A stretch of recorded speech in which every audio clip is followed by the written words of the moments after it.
Hello, everybody, and welcome back or welcome to my YouTube channel. I'm so glad you could be here. Today, we have got a fun little check-in video. I've seen everybody do this recently because it is past the middle of the year, but the mid-year check-in slash freak out tag, whatever you want to call it, I'm going to be doing that. I've taken obviously a bit of a break from YouTube, so I thought what a better video to come back than a little check-in and see how my reading has been going over the past now 7 months, because we are in July. Got my questions up in my notepad and I've just taken questions from different people's videos. I've been doing my research and it seems to be the same sort of questions. Yeah, sit down, grab a blanket, and let's talk about some books. So if I keep looking down, that is because my notebook is down here. But the first question we have is my best book of the year so far. And of course, that has to go to my fave, Anathema. I adored this book. I think if you follow me on literally anything, I talk about Anathema and Kerry Lake and Nocticadia constantly. And I actually just finished 20 minutes ago another one of her books, and I adore her writing so much. I love it. And Anathema specifically is everything I could have asked for. The romance is good, the plot is good, the vibes are good, the atmosphere that she can create through words on a paper astounds me, and I love it. I love it so much. The second question I have is going to be my worst book of the year, just get the top ones out of the way. And I'm giving that to The Dinner Party by Frida McFadden. I feel like, to be fair, this year I have not had any bad books. I would say I've had quite a few disappointments, which we'll get onto, but worst books, I had to give it, this is my only 2-star, I think. Apart from DNFs and stuff, but I didn't want to count DNFs. The Dinner Party by Frida McFadden was her you choose the ending type book, which loved the concept. I just don't think it was executed well, and I could tell that it was satire. It was not meant to be serious at all. And I do appreciate Frida for that, because I feel like she's leaning into that so much more. She's just people think I pump out these books, so why not make these books as silly as I possibly can? And I like her for that. But this one specifically, so I died within the first 3 pages because I chose the wrong option. But I think, see, I don't know what I was expecting going into this, but by the time you did a couple of chapters and I died, so I went back and did the next option. I was reading on my Kindle, but, and I think even probably in the physical book, it says, if not, go to this page. And I'm like, okay, so we have 2 pages where the ending is going to be different. It just felt very okay, well, if you go to this page, then if I'm on page 4 and you tell me to go to page 6 to carry on, I'm going to die in those 2 pages. Do you know what I mean? I didn't like how it was done, but I can appreciate that it was satire and it was not meant to be serious in the slightest. And she did do that. She did manage that, because I watched Read Rant Review here on YouTube and she read it. And then a Yeti got involved and all of this, and I was just like, what on earth is this? And I'm like, good for her. She's having a bit of fun with this. Good for her. Best sequel of the year so far, I'm giving to Restitution, which I'm counting it. It's my video, it's my rules. It is a reread. I literally just reread the Edge of Darkness trilogy, but Restitution is one of my favourite books literally in the entirety of the universe. I think the way that Lee Rivers concluded that trilogy, and just the whole trilogy in itself, is just so beautifully written and so heartbreaking that you feel I mean, me personally, I feel like these characters are real. I feel like they are my friends. And then the second one is Crown Me Yours by Liv Zander. This series, this duet, is going to get mentioned a lot, and I mention it a lot on my Instagram. But this is the Heartstring Duet by Liv Zander, and this was such an incredible read. Both books were insane, but obviously Crown Me Yours is the second book, so that's the sequel. It is so good. If you haven't read it already, please go and read it. They're super short books, they're super easy to get through, and it hooks you from the first page, honestly. Well, it did for me, and I hope it does for you too. I had to go and open my window because it is so warm right now. Okay, next question is the anticipated releases for the rest of the year.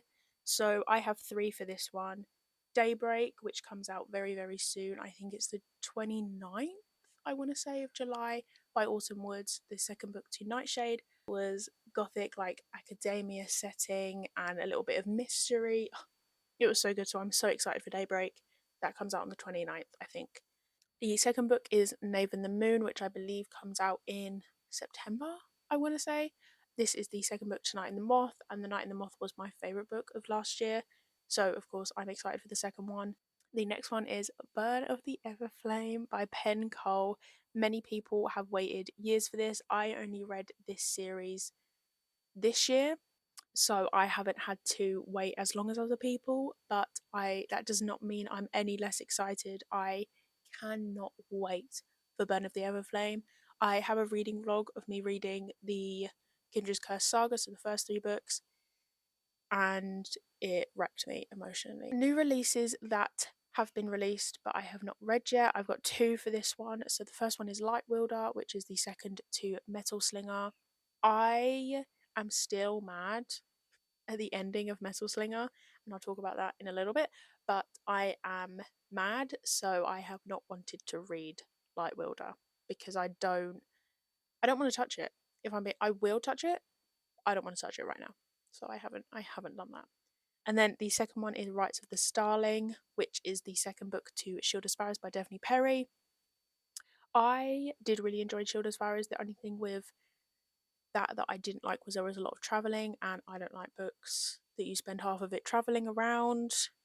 I don't enjoy that. Get off the horse, stay in a castle. Do you know what I mean? Get off the horse. But I I'm not prepared, I don't think, for Rights of the Starling. I either want to watch like a proper like in-depth recap or reread it because I've seen mixed reviews, and as soon as I see one bad review, this is what's really wrong with me. As soon as I see one bad review, I don't want to touch it. I don't want to touch it. So I need to get that out of my head and then read Rights of the Starling. And at the moment, I'm not in a fantasy mood, so I don't want my non-fantasy mood to ruin a fantasy book that I am kind of excited for. I guess I've kind of lost my spark for it, but when I'm in the mood for it, I feel like I'm gonna love it. So biggest surprise so far this year. Now I've got a bit of a odd one. There's a fly. He's trying to find the window. There we go. He's gone. Okay, anyway, where was I? Biggest surprise of the year so far. This is kind of a rogue one that isn't my vibe at all, but obviously I was surprised by it, and it's Evidence of the Affair by Taylor Jenkins Reid. I didn't even know this existed. This existed, to be honest with you. I was filming a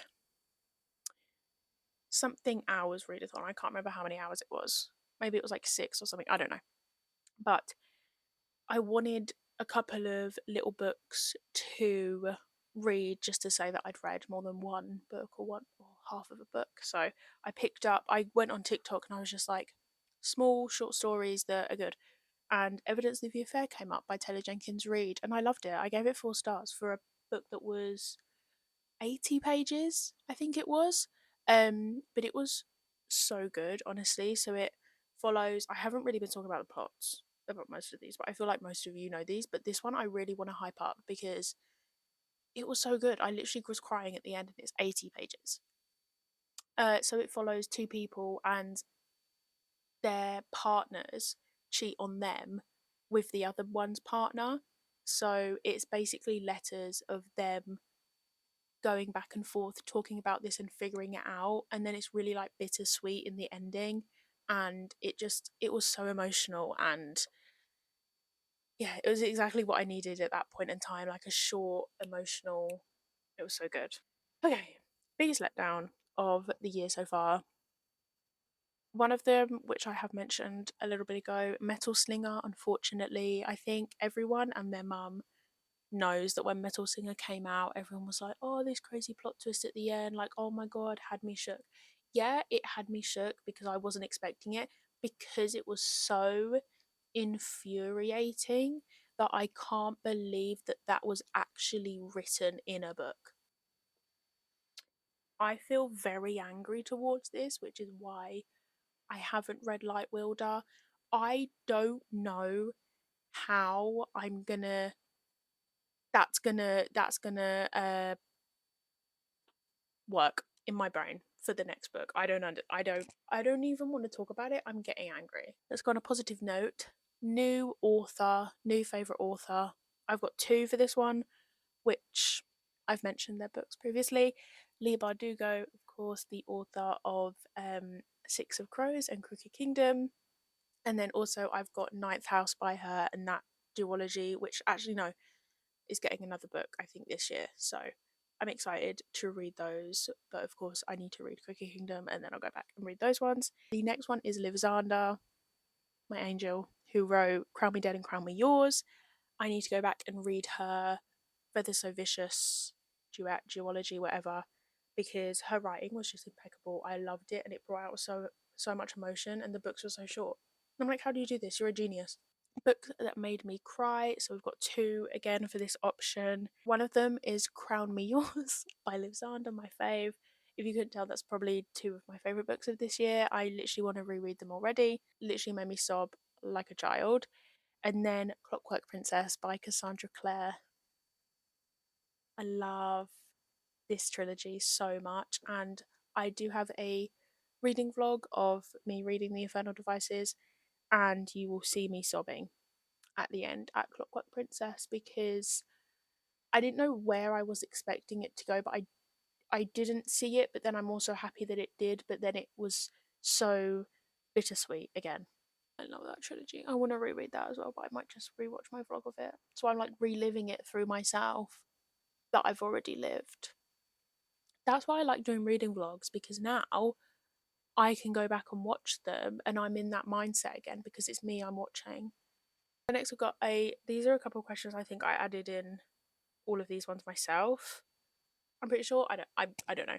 But my top five stars that I've got so far this year. So number one is Spark of the Everflame by Penn Cole. Absolutely adored, obviously, the first one in the Kindred's Curse saga. Loved it. Love that series as a whole.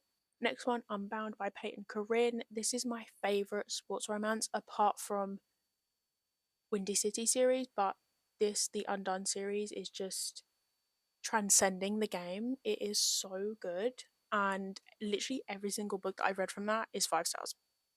So do with that what you will. Go and read it. The next one is Insatiable, obviously because I reread it this year. Lee Rivers, love her, love Caden Stacey. My little heart was broken. Crown Me Dead and Crown Me Yours. I'm doing slash. They're the same. They're one and the same. Obviously, I've spoken about them a lot in this video already. And then Clockwork Princess. Obviously I've just spoken about that, but yeah, the most emotional book ever. I think there's probably pages with my tear stains on them because I was sobbing so much.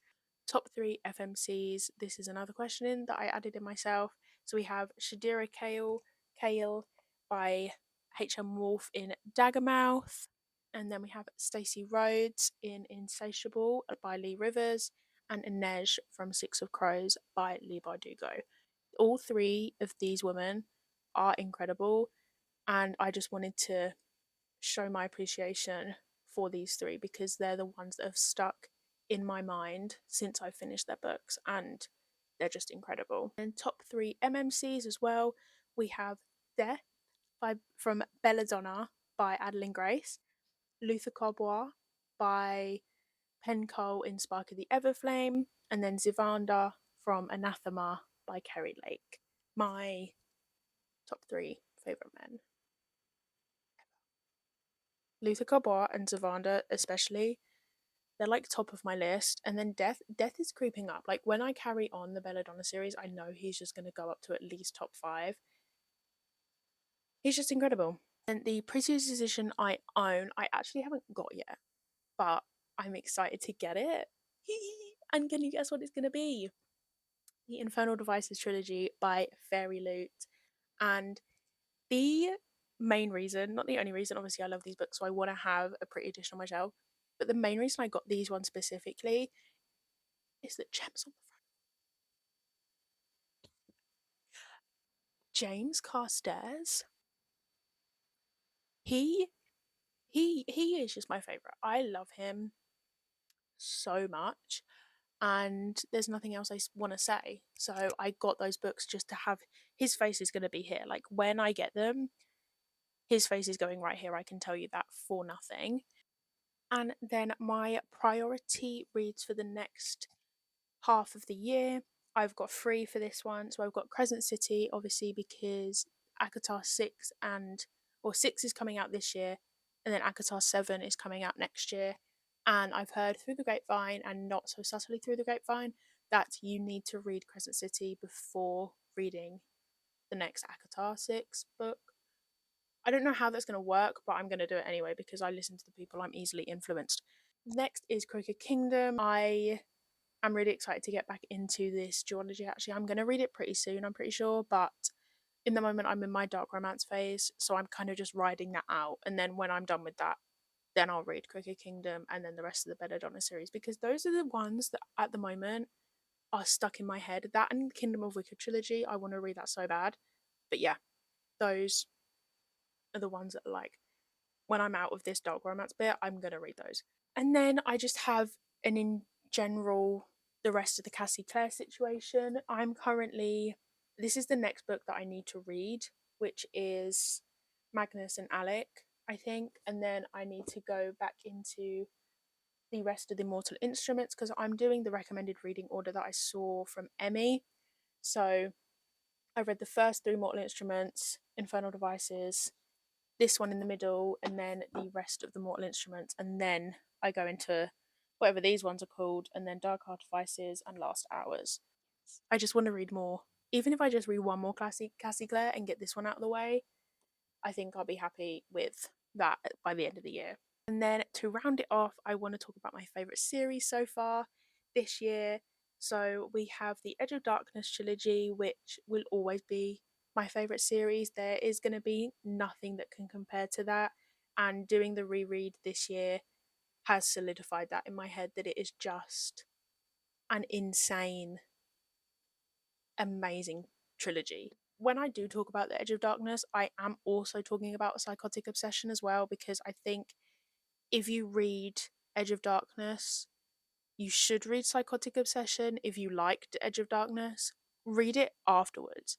If you don't know the reading order, because basically Psychotic Obsession is about Cade's dad, who you meet in Insatiable, but I would say to read it after you've already met him in Insatiable. I think it hits a bit more. Then the last series that I want to talk about is Undone by Peyton Corinne. As I've said, this is one of my favourite sports romance series, and because it has such a balance of the sports typical like, fun, fluffy romance, but then all of these characters have such heartbreaking storylines and backstories that in all of my reviews, I think for every one of this book, I've said I wish these people were real or they feel real to me because of how they have so much like personality, all of them, and they all have such different stories and they're all heartbreaking, but then you get like the light at the end of the tunnel for all of them. So that is my mid-year check-in. I hope you guys enjoyed, and I'll catch you guys in the next one. Love you, bye.